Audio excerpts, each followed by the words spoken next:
Trust but verify. Di pitch kali ini, gue bakal share 8 real life events yang nunjukin kenapa kita jangan mau dikadalin lagi. Jangan lupa siapin kopi.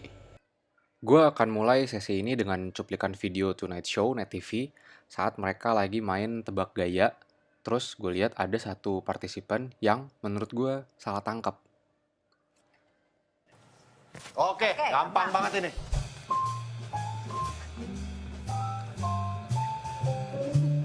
Gampang banget. Oke, transfer gaya. Transfer gaya. Berubah. Berubah, Oke, Bos. transfer gaya. Transfer Berubah, gaya. Bos. Transfer Aduh, gaya. itu ada Transfer gaya. liwat Transfer ya. gaya. Nah, ngeh ya. Insight-nya adalah miscom leads to misbrief. Misbrief leads to misunderstanding. Di sini dia kira dia boleh menginterpretasi, beropini. Pastinya boleh. Cuman di case tadi harusnya dia tahu kalau dia lagi diminta untuk transfer gaya, transfer informasi. Kalau aja dia nanya-nanya, Mas, ini harus persis atau boleh bebas ya? Itu kan ribet ya. Tapi kalau dia nanya kayak gitu, mungkin hasilnya bakal lain, bakal better. Lalu gue bertanya, kalau misalnya habit kayak tadi terjadi terus-menerus di kehidupan sehari-hari, di segala aspek gitu ya, kita selalu ya udahlah aja gitu, gimana ya? Mungkin yang terjadi ya kayak tadi, miskom, hasilnya jadi hancur, jadi berantakan, jadi salah. Kalau di tongkrongan jadi berantem sama teman, kalau di kantor jadi mungkin ekstrimnya jadi dendam sama bos. Kalau di hubungan sama pacar mungkin jadi batal nikah misalnya. Kalau di hubungan pernikahan mungkin jadi harus berpisah gitu. Lalu muncul lagi pertanyaan jadinya, apa iya orang lebih memilih untuk ya udah kacau gitu, lebih memilih kacau lah. Kalau dilihat di slide ini, harusnya jawabannya enggak.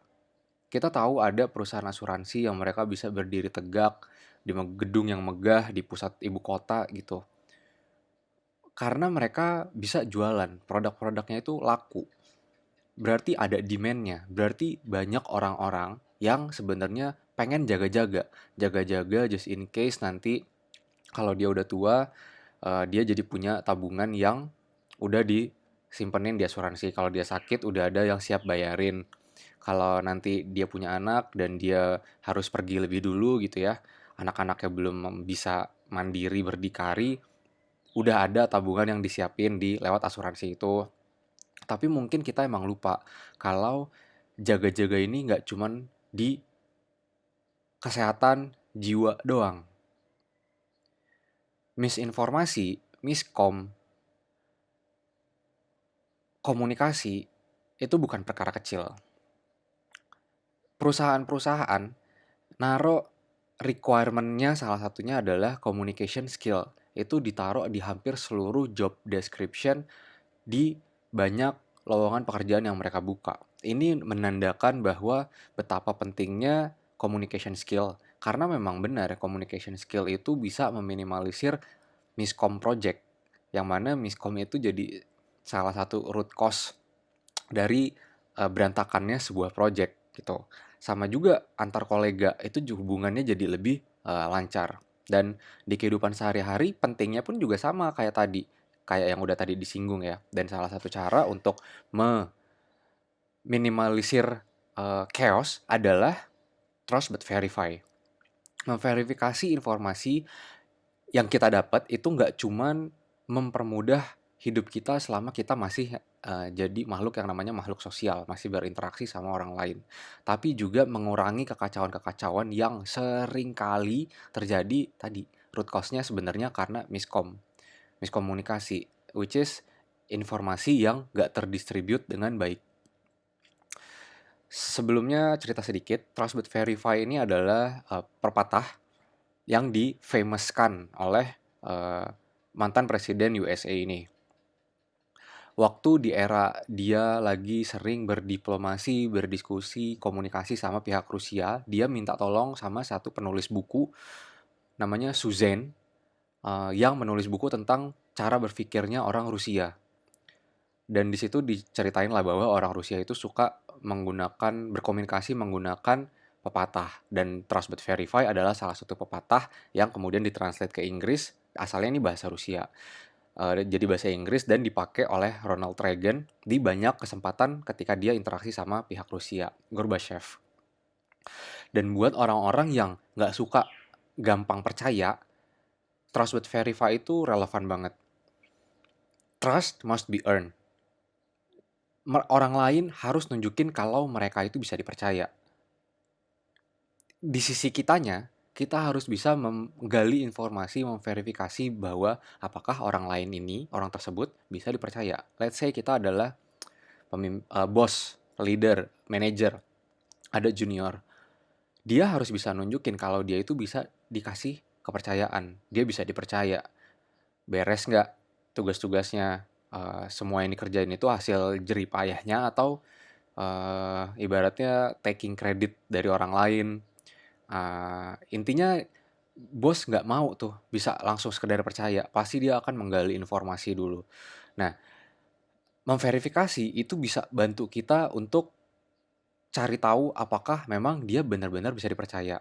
Apakah sebuah informasi, apakah sebuah konten, berita, omongan, tindakan, action itu emang benar-benar bisa dipercaya. Dan di sini gue punya beberapa daftar real life events yang menunjukin kenapa Trust But Verify, memverifikasi itu penting banget. Yang pertama, karena ada namanya false information. Ini adalah kejadian tahun 2018 di India, di sebuah kota. Belasan orang, bahkan puluhan ya, itu meninggal dunia. Waktu itu ada wabah penculikan anak. Dan ada orang yang warga di situ udah cenderung waspada dan bahkan curiga lah ke orang-orang yang bermuka asing, yang stranger gitu di daerah tersebut. Nah, ada satu orang bersama teman-temannya, dia karyawan, dia lagi mau pergi, terus dia mampir ke sebuah toko, beli makanan, beli cemilan atau ya jajanan. Ada anak kecil, lalu dikasih makanan itu, kayak kita ngasih makan bagi-bagi lah gitu kan. Tapi ada seseorang atau beberapa orang di sana yang emang itu tadi bawaannya udah curiga, udah ada apa namanya, udah jaga-jaga, udah was-was gitu ya kalau ngelihat yang aneh-aneh, ngelihat dia ngasih makanan, dia curiga. Akhirnya dia sebar informasi lewat WhatsApp ke orang lain dan ya ini hasilnya. Si orang itu akhirnya meninggal, dia babak belur, disikat sama orang sebanyak itulah, mungkin beberapa doang. Cuman yang ngepung dia, oh ini udah massive banget. Gitu. Di dalam false information itu ada fake news, ada misinformation, ada disinformation, dan itu semua happen. Itu sulit buat dihilangkan karena informasi ini udah pakai teknologi, jadi udah gampang nyebar. Jadi kalau kita nggak verifikasi, ya hasilnya kayak begini. Dan selain false information, itu ada juga information quality.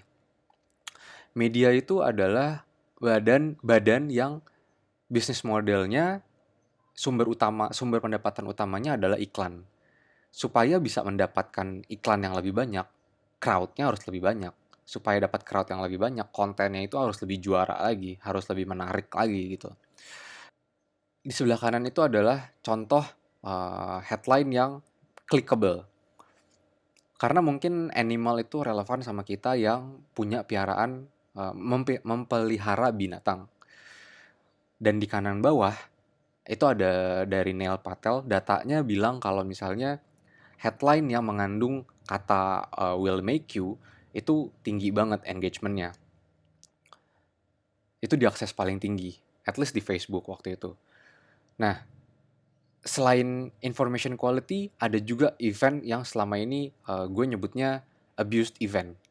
Sekarang kita simak dulu cuplikan dari perwakilan National Rifle Association yang marah-marah di media karena mengeksploitasi lah jatuhnya kejadian penembakan di sebuah SMA di Amerika. Ya. Now I'm going to say something that some people are going to say is controversial. So I'll say it really slowly so all the people on the platform in the back can hear me loud and clear. Many in legacy media love mass shootings. Shootings. You guys love it. Now, I'm not saying that you love the tragedy, but I am saying that you love the ratings. Crying white mothers are ratings gold to you and many in the legacy media in the back. And notice I said crying white mothers because there are thousands of grieving black mothers in Chicago every weekend, and you don't see town halls for them, do you? Where's the CNN town hall for Chicago? Where's the CNN town hall for sanctuary cities? Where was the CNN town hall for Jamil Shaw Sr., whose son was murdered by someone who illegally entered the country and had been deported repeatedly? Where was his voice? Where was the voice of those junior ROTC members last night, CNN?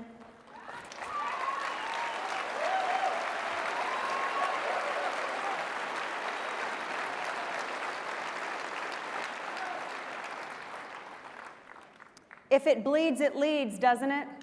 And I don't mean to ignore you all here, but I really... Ada dua yang di-highlight di sini.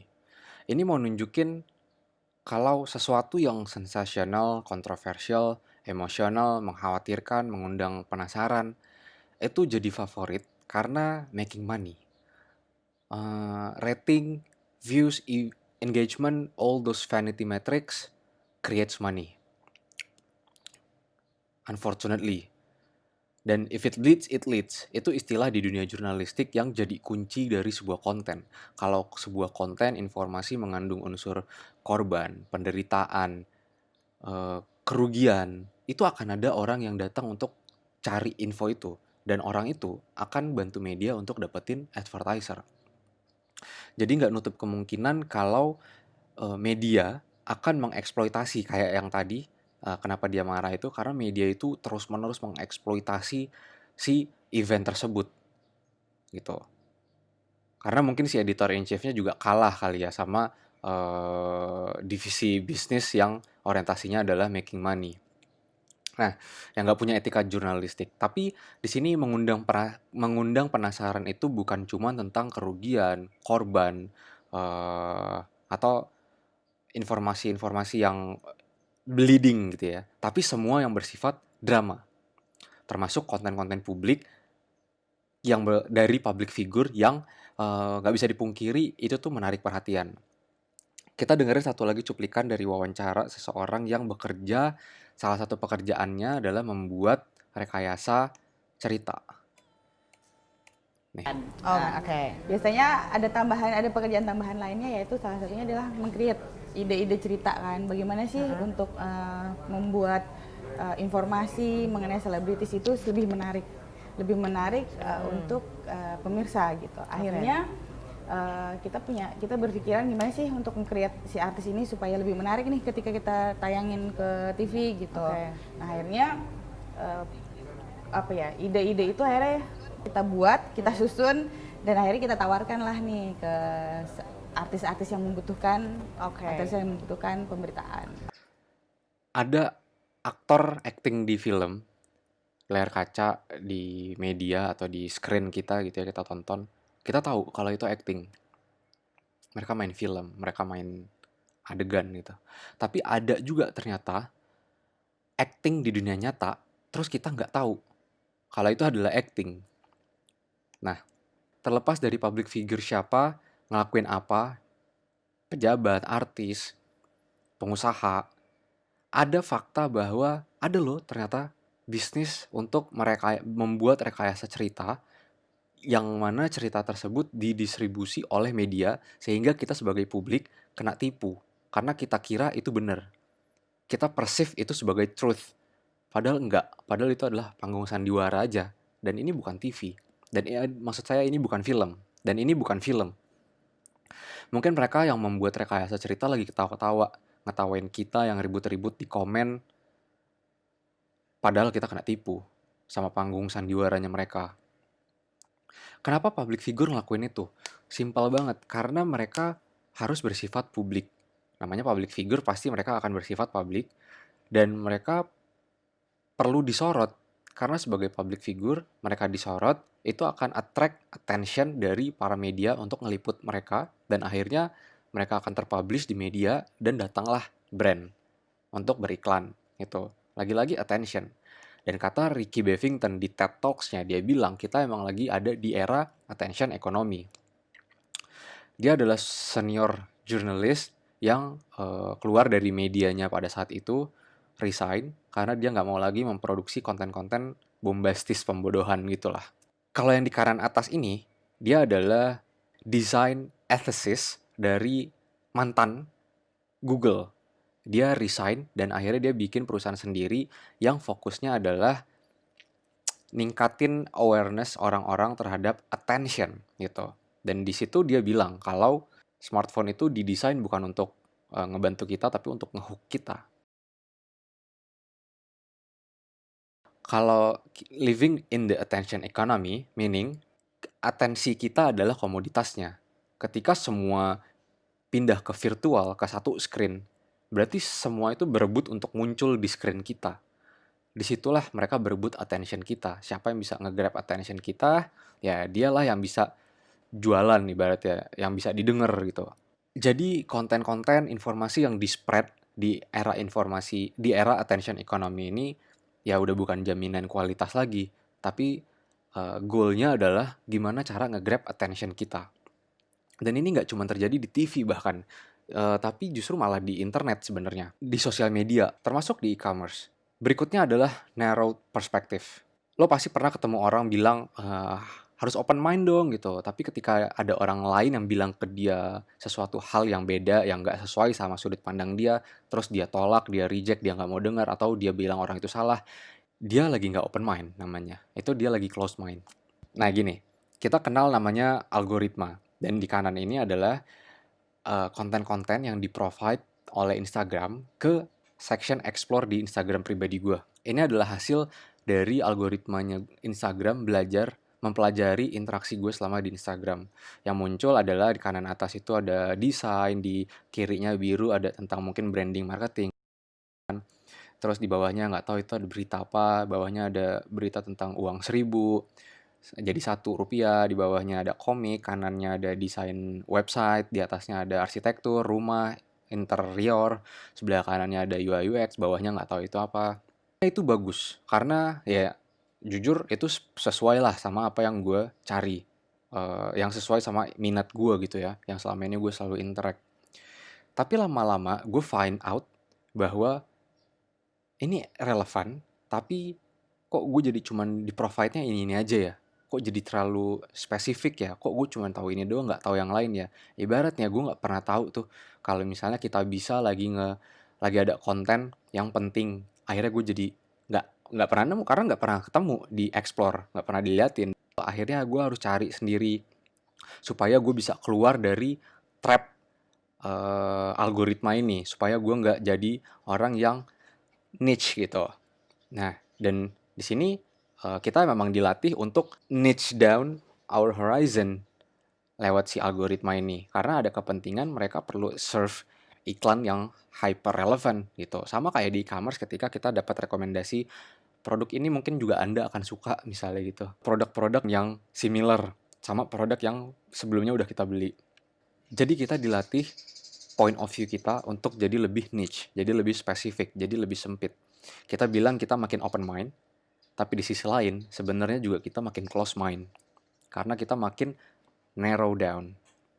Kita dikasih lihat info yang itu-itu aja topiknya, dan salah satu hasil POV yang menyempit, point of view yang menyempit adalah toxic positivity. Benar, toxic positivity adalah keadaan di mana kayak apa-apa harus positif, apa-apa harus yes gitu.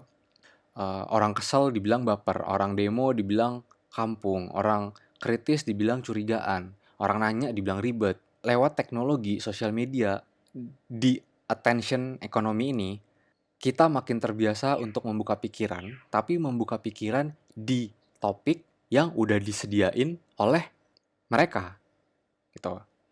Artinya jadi menyempit dan juga jadi mageran. Kita terlalu mager jadinya buat effort nanya lebih jauh. Simple lah, kita terlalu mager untuk jalan sedikit untuk beli makan. Kita jadi terlalu mager untuk mungkin nyetrekin lampu, matiin lampu kali ya, kalau bisa dari handphone aja gitu ya. Kita jadi mager semuanya.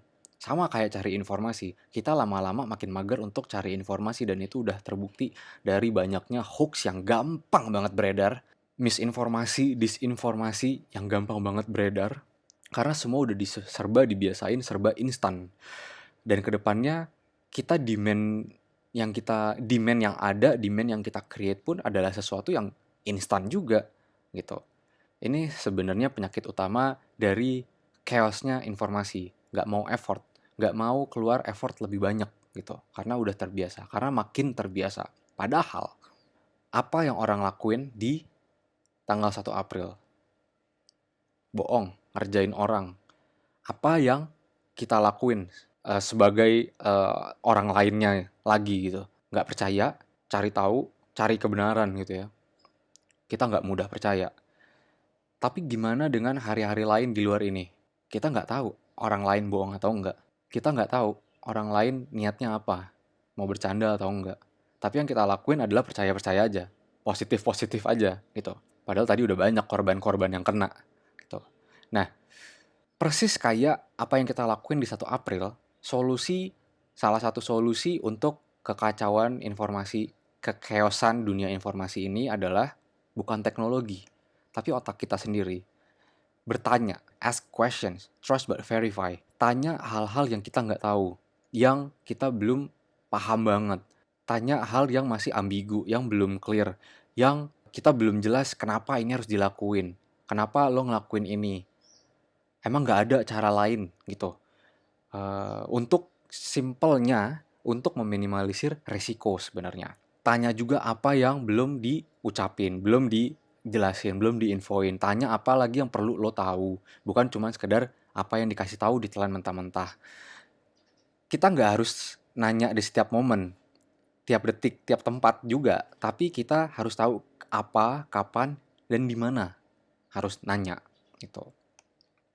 Dan di dunia orang-orang yang nggak mau gampang percaya, ada istilah DYOR, do your own research.